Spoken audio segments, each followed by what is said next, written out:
Hello, this is a one-shot called Sing for the Young God. Written by Definitely Not Straight. Read by Stick. Summary. Midoriya Izuku does not have a quirk. He also isn't a human. Children of gods in a human world, and Midoriya Izuku is the best of them. Or, Midoriya Izuku is kind, but also terrifying. Midoriya Izuku, a runt amongst mutants, is many things. A Deku, useless, disadvantaged, a crybaby. He is also kind. And really, in this world, that's all that matters. Aizawa. When Izuku is 6 years old, he lies to his mama and tells her he is going to play with Kacchan at his house. She doesn't know, nor will she ever, that Kacchan is a monster in the skin of a nephew. Izuku goes in the opposite direction and darts through alleys. Safe, because in the streets of the outskirts, the land of gangs not Yakuza, children are safe. Before he frowns. Smoke billows from the fight, and the media swarms the heroes glowing in its heat, but Izuku ignores them. His eyes track the one slinking away, out of sight, blood on his hands. Izuku follows. He is small and light on his feet, and he doesn't alert the figure, who is slowly streaking blood across the floor as it leaks from his side. The man collapses, and Izuku runs. He kneels at the man's side and sees burns and blisters across skin. The man is a new underground hero, from the looks of it, and Izuku takes note of the capture weapon around his neck, bloody and tangled. Izuku knows how to deal with burns, and has one worse than this. He pulls burn cream from his little All Might bag and shushes the pained man. Barely 19, not a man, a child soldier, while he applies the cream. He hums the song his mama sings when he is sick, and the man relaxes. The burns lighten in color, good quality burn cream, made with a quirk. It cost all Izuku's pocket money, and Izuku wraps them in cling film, not gauze, as it sticks. Are you hurt anywhere else, mister? He asked, wide green eyes meeting dry brown ones, and he sees something flicker in those brown eyes at his voice. Why did you help me? An avoidance, and Izuku's quick fingers find the deep gash in his knee within seconds. Because you're hurt, he answers, and the man hisses as he cleans out the grit from the cut. I could have been a villain, the man points out, and Izuku gives him a look so innocent, yet so knowing for a small 6-year-old face, with freckles and chubby cheeks. So?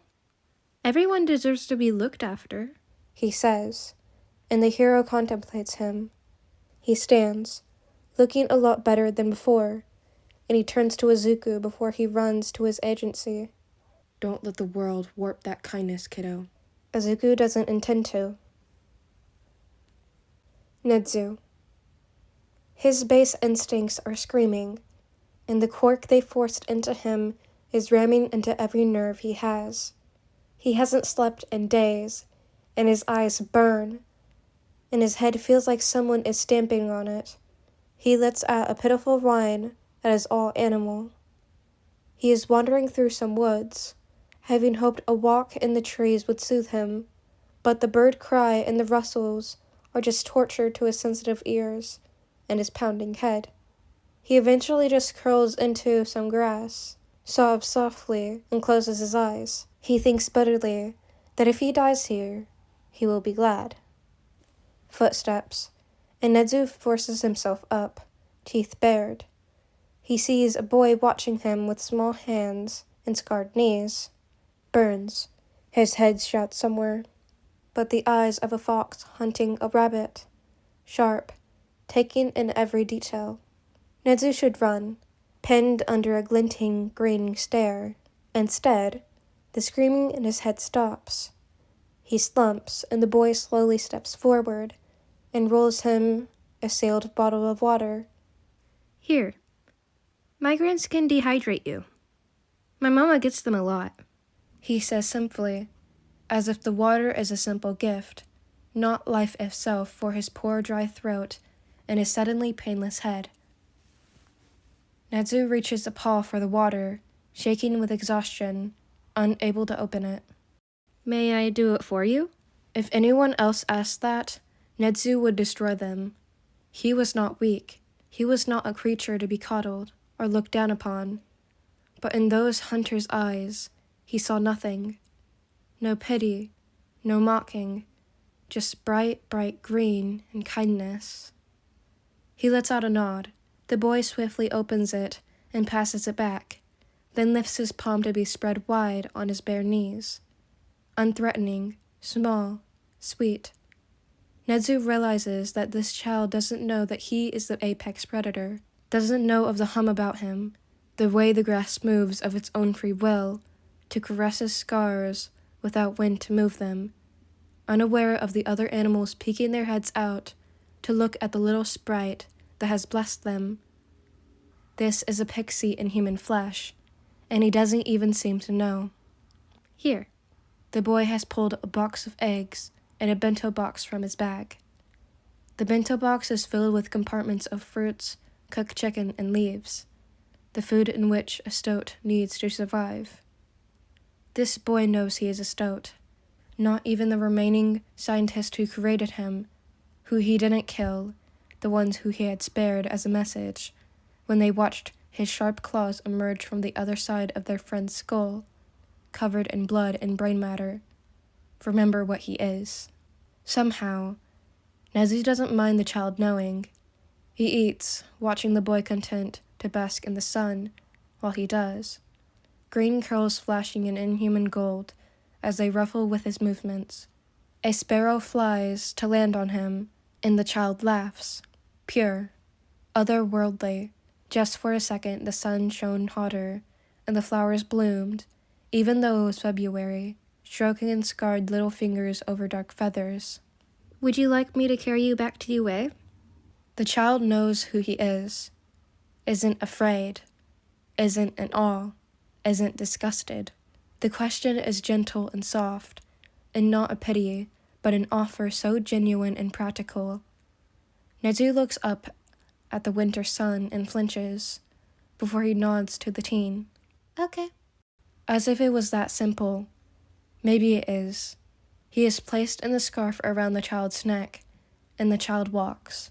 Nezu isn't ashamed that he let himself fall to sleep, lulled by the aura of a child who is many things, but less human than even him is the most prevalent.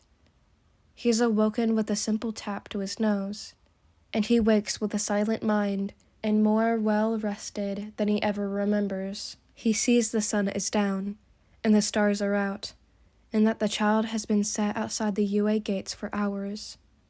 You seemed very tired, and you slept well there, so I decided to stay and do homework while you slept. Nezu looks into those eyes and sees light, stars, oceans, atoms, the birth of a fucking universe, and realizes that he was wrong. This child was not a sprite, pixie, or Shiti. He was a young god, born of starlight and miracles. The child places him down, gives a small grin, and skips away. Nezu sits back, and he schemes. The child was wearing shorts with a logo on. He types it in and sees Aldera Elementary School. A quick dig shows him 8-year-old Midoriya Izuku. Nezu cackles when he sees the label of Corkless. If that child is Corkless, then he is All Might.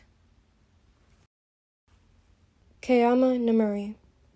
Her date turned out to be an ass, and somehow she froze when he shoved her against a wall and began to touch her. She closes her eyes, ashamed and paralyzed, because she was supposed to be a damn hero and couldn't even defend herself, and prayed it would end soon, as his hand reached between her thighs and a single pearly tear dropped down a cheek. The earth seemed to shake. Get off her! A child, preteen, definitely, and she feared for him. Her abuser let out a scream as if burnt, and his hands showed blisters that had no reason to be there. Both of them turned to see a child, smiling with too many teeth, and eyes so dark a green they were almost black. Leave before I burn away on your body the place you are about to touch her. It was a promise that was wrong coming from a small mouth, but it seeped into them both like toxins, and they knew he wasn't joking. Her would-be rapist ran off, free. Don't worry. Miss Joke is patrolling down that street. She has been made aware of the situation. The child says softly, and he takes Nemuri's hand to guide her to sit on some blankets that had absolutely not been there before. She began, but all the words died on her tongue. She felt so weak and stupid. Years of training and she froze like a damn deer. A small scarred hand moved to flick her lightly between the eyes, and she meets the eyes of the kid beside her. Stop it. Fighting crime for a living is different to being the victim of one. You trusted him, and he betrayed you. Anyone would freeze after that. He told her, and the words sank into her core until she believes them. The boy presses a jacket into her hands, long enough that it would cover the parts of her clothes that the man had torn, and she wonders where he is getting these items, because he hasn't a backpack with him. You'll be okay, Miss Midnight. He promises, and she believes him. He runs down the street like a nymph, and when Nemuri mentions her encounter in the staff room, both Nezu and Aizawa take interest. She is pulled into the office of her feral mutant of a boss, and she is told the beginning of a myth that they will live through, about fledgling gods and tsunamis that hit the coast when a certain green-haired boy was born. Nemuri smiles, and she lights a candle that night for him as a thank you, and places a single piece of candy next to the candle. She wakes with the candy replaced with an asphodel bloom. Izuku wakes the next day with green fire crackling in his soul, and feels like a god. It is on that day that his mama sits him down finally and tells him about his father, the man who was a star, and had to return to the chaos of space after he was born.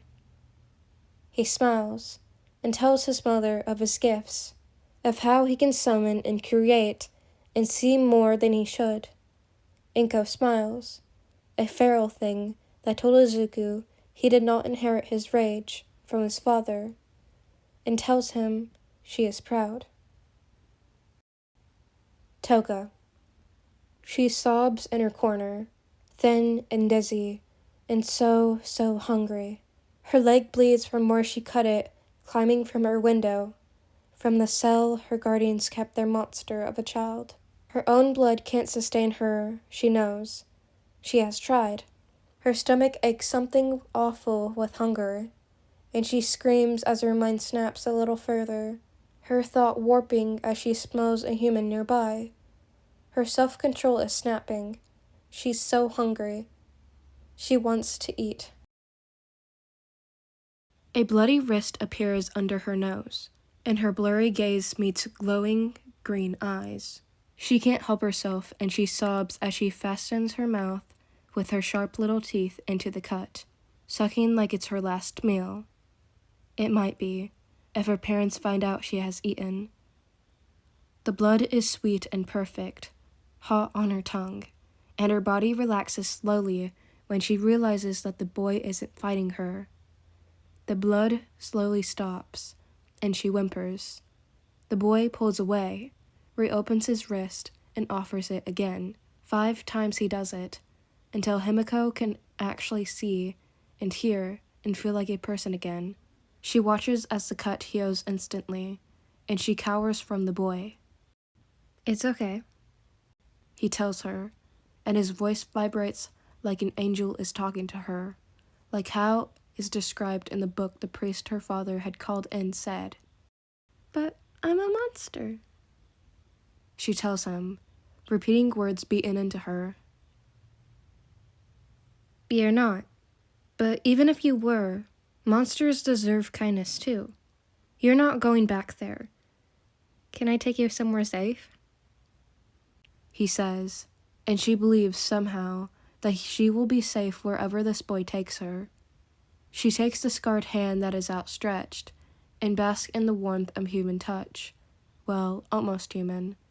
Something in her head tells her to worship this boy, for he is something else.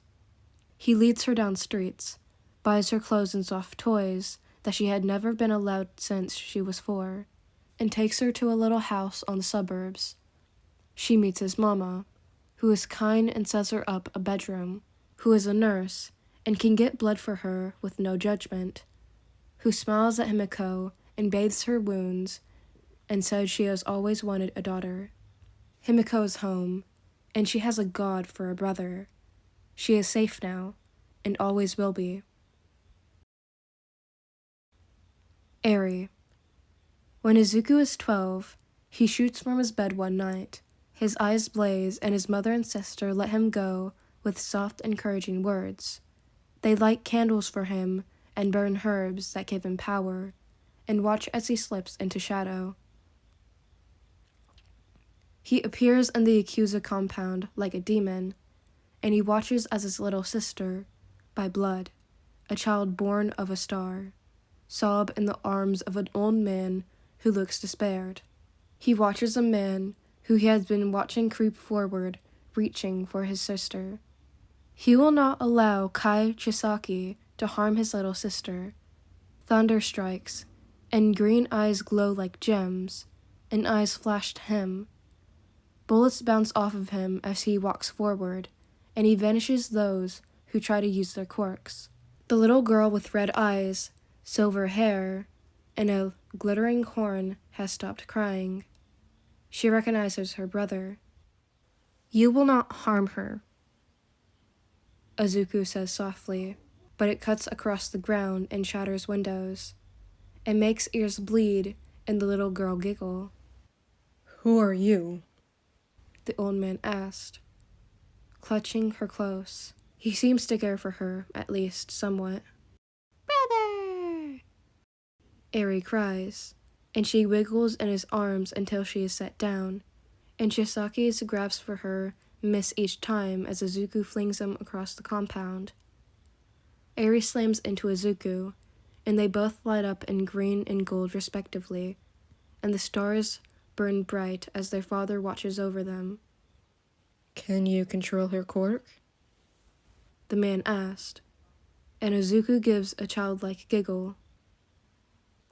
"Quirk? Oh no, sir. She doesn't have one," he says, and blinks away into shadow with Eri on his hip. Himiko giggles and plays with Eri, and is delighted for a new sister. Izuku summons enough money for a new house, and Inko grins as she gets to buying one. Epilogue. Izuku decimates the entrance exam, though doesn't use all his power out of fairness to the other candidates. He saves Uraraka from the zero-pointer, which looks at the young god and turns on its heel and retreats. He smiles as he leaves, as do the ones who had met him already. A young god and Yue. The world wasn't ready for him.